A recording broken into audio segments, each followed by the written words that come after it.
eskilerden dinini, eskilerden saltını karasanız, bizden ata babamızın saltını karab otursa, alardın saltı altın bolgan. Görüp alıp durup şunday suktanaсын, dindi bizge kanımızda salt kılıp durup şunday sindirip taşlagan. Ar bir kılgan sözündü, ar bir makal lakabı deysizbi, ar bir amalı deysizbi, salt dep koygan, bu olsun karasanız oşol же ayatkança hadisке takalat. Misalı, aytsak bundagın sözümüz жөн болбосун, misalı, bizge kabırga bir adam ötkөндөн кийин kabırga alganda ilgerkilerde var. Sizlerde kanday var mı yok mu bilmem. Bizde bir o Gülbar jergesinde Alida var. Kabırga koyup atkanda, kabırga koyup бүткөндөн кийин, tabarak okulup бүткөндөн кийин, mülk süresi okulgandan kийин. Andan kийин жамаатка карайт дагы, ошол өткөн инсандын баласы же жакын туугандарынан бирөөсү турат дагы, жамаат, атам кандай адам эле дейт. Bilsеңиздер. Атам кандай адам эле дейт. Жамаат общий, жакшы адам эле дейт, андан кийин дуа кылат. Бул сөз кайдан чыкты?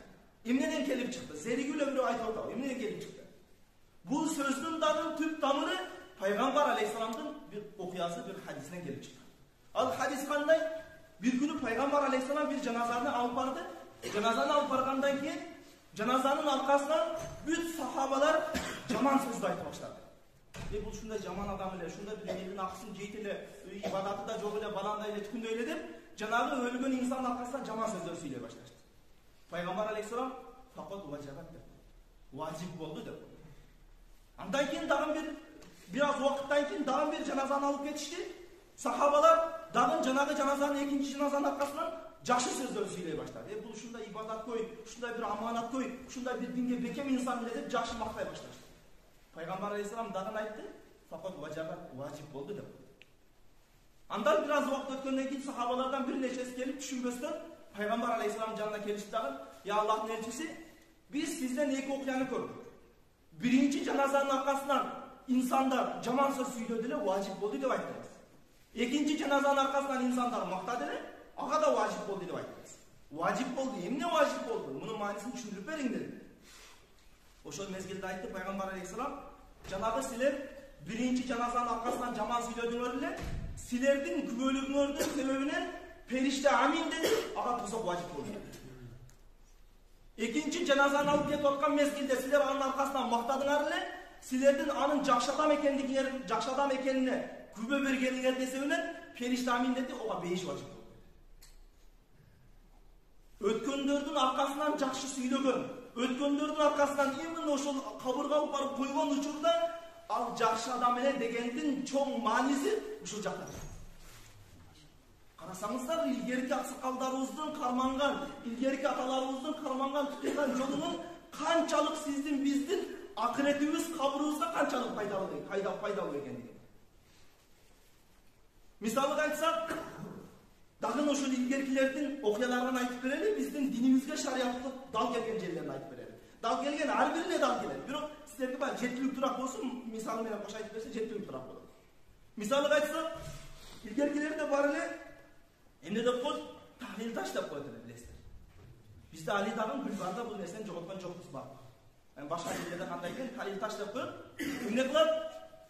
70 миңге жакын таш топтошот.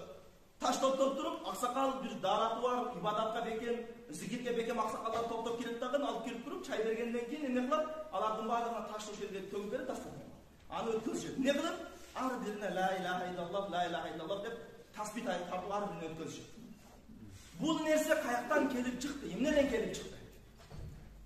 Китептерде ушул хадисте ушул окуяны алып келиптир. Bir hadistin tegerегинде ошол хадистин шархында алып келген. Ал хадис мынандай. Биринчи хадисти айтам, андан кийин окуясын айтам.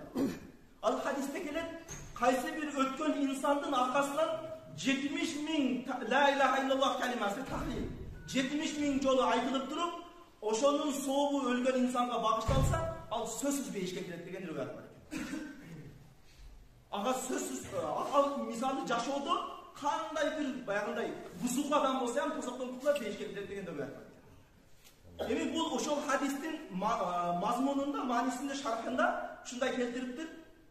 Олиялардан бирөөсү, Олиялыктардан бирөөсү. Ушул хадис жөнүндө ойлонуп калыптыр алымдардан бирөөсү. Ушул хадис сахихпи же сахих эмеспи? Ушул хадис ошол 70.000 жолу өлгөн адамдын аркасынан талил таш тартып туруп, ага багыштаса ага бейиш важип болуштугу сахих нерсеби же сахих нерсе эмеспи деп ошол жөнүндө ой бир аз экиленип калдык. Анан ошол айылда бир кичинекей жаш бала бар экен.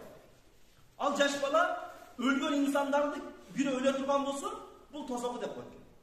Дагы башка өлө турган болсо, бул бейиши деп койот экен. Ошентип адамдарды, өлгөн адамдарды бөлүп коет экен да. Анан баягы алым адам анда эки сын айтылган нерсе бар экен. Биринчиси, жанагы хадистин сахих эместигини, экинчи, мынау жаш бала чындап эле ойлобу, ошол адамдарды бейиши же тозок экенин дей турган. Же жөн эле зеригүүрү айтып койтабы. Ону да сынаш керек болуп жүрүп. Анан бир күнү жанагы жаш баланын атасы өтүп кетет. Атасы кайтышты. Анан баягы алым баягы жаш баланын үйүнө келсе, баягы жаш бала ыйлап отурган болот. Эмне болду десе, атам тозок болуп калды дейт. Атам тозок болуп калды дейт.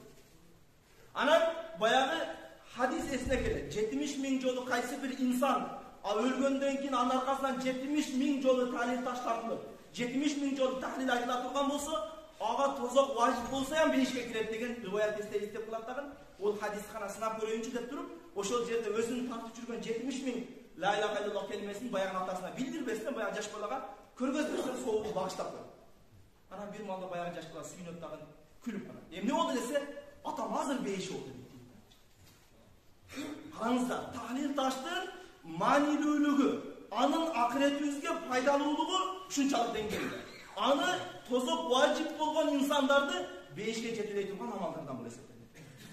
Ошондой бир улуу амалдардан бул эсептелет. Илгеркилердин кылган амалдары, алардын кылган ар бир салтка киргизген нерселери, өлүп көмгөндө болобу, той топур кылганда болобу, эми азыркы учурда той топурда кээде аялдар аралашып кеткен жерлерде кичине өзгөчөлүктөр болуп кетти, аны да таналабыз. Ал нерселер аялдар аралашкандын эсебинен болуп кетти. Болбосун аксакалдарыбыз же дамлаларыбыздын кылганын карасаңыз, ар бир шариаттан алынган, шариаттын негизинде кылынган нерсе.